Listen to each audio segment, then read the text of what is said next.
Arise, shine, for your light has come, and the glory of the Lord rises upon you. Isaiah chapter 60, verses 1. Hello, family. A very warm welcome back to the Lovystouch food channel. Thank you so much for coming back today. Call me Hajia Loviati.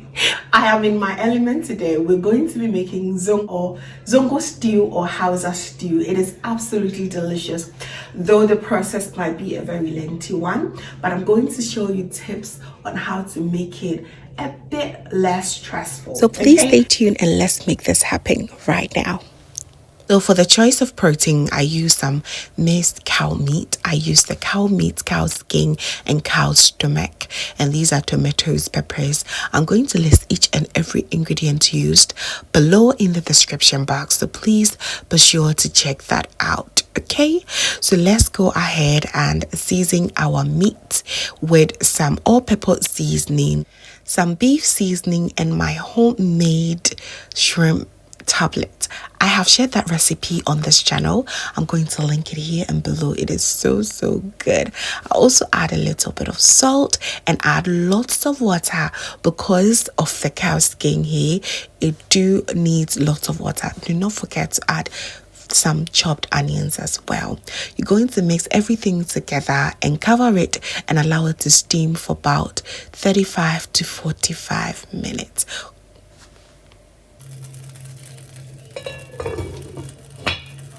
Make the process quite faster. I'm going to put all my tomatoes in another pot, add my hot habanero peppers and some onions. Okay, I'll add about a half cup of water, cover it and allow this to cook for about 20 to 25 minutes or until all the tomatoes are nice and tender.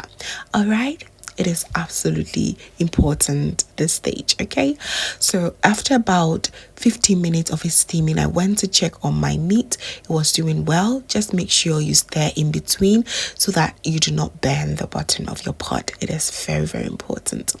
Again, my second time checking, it's been about 25 minutes of it cooking. It is not quite where I want it to be yet, but just go ahead. I went ahead to just stir. Make sure everything is very intact, not burning. However, our tomatoes are nicely cooked the way I want it to be.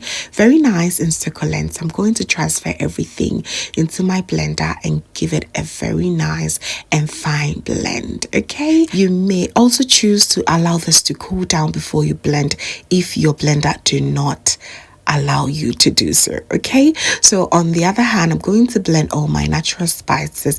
I use some ginger, garlic, some onions, and I also use some Locust bean, aka dawa dawa. Very important in your Zongo or Hausa stew. I went in with some rosemary and cloves, which is very important for this kind of stew. Okay, so I'm going to blend each and everything together until they're nice and smooth. Right now, finally, our meat is nice and succulent, very soft. I'm going to take it out of its stock, allow it to rest until we need to add it to our stew. The stock you have here is very important, so you want to save it for later. All right, let's get cooking.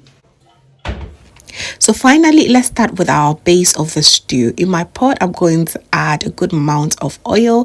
The actual amount that I use will be listed below, okay? And I went in with my chopped onions. You want to fry this until they're nice and caramelized. And then you introduce your tomato paste, okay?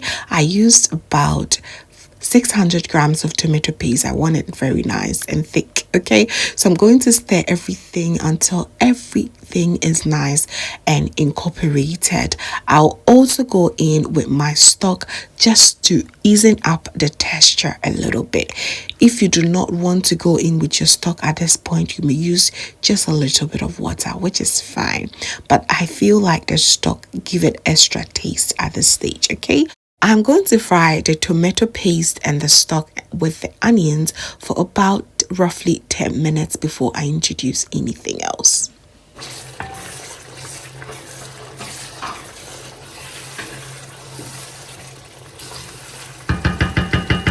So for my locust bean, I divided into two. I'm going to use the extra half part here and add my blended natural spices. Everything has been listed below, so please do well to check it out, okay?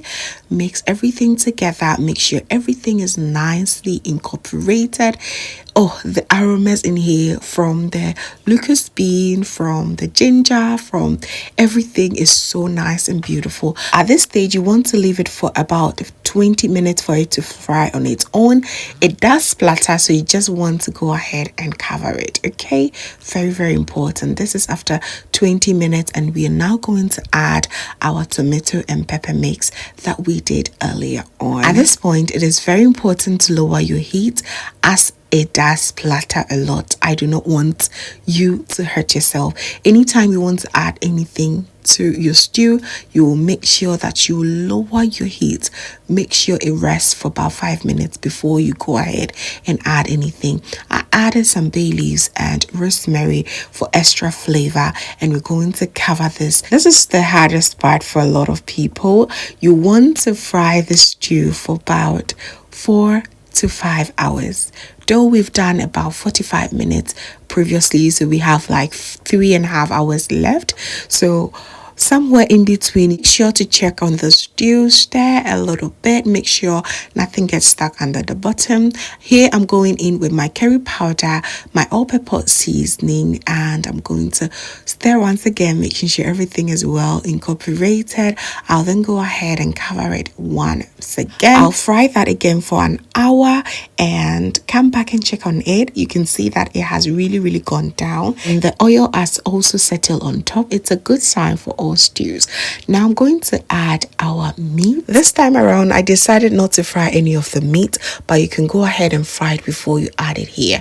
Totally up to you, okay? Start to incorporate very well, and I'll also add in some chopped red onions, a little bit of onion pepper for extra heat. It is so nice, and I'll then go ahead and cover it and allow this to fry for an extra hour before we will be done with our stew. Fam, it is so important to also taste for salt and adjust it to your preference. That is what I did. Okay, I'm going to cover it once again, and this is going to fry for the next 1 hour. And ta-da, we will be so done with this stew. So after a whole 5 hours of cooking this stew, we are done now. And as you can see, it is absolutely gorgeous. You know the stew is very well prepared when it's not too white. I went in with some eggs as well. It just makes everything better.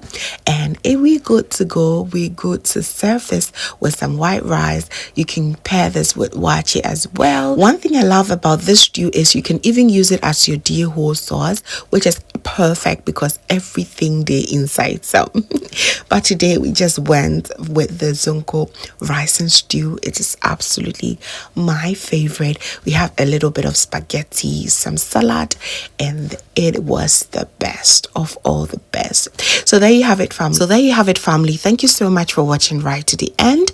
Please do not forget to give me a thumbs up, share with few friends and family.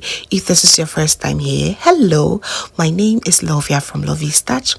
My main goal here is to cheer you up into making your own delicious meal right at the comfort of your home. So kindly join the family by subscribing for more amazing new recipes every week. Thank you so very much, family, for watching once again. As always, know that you are so beautiful just the way you are. I will see you in my next one. Have a blessed day.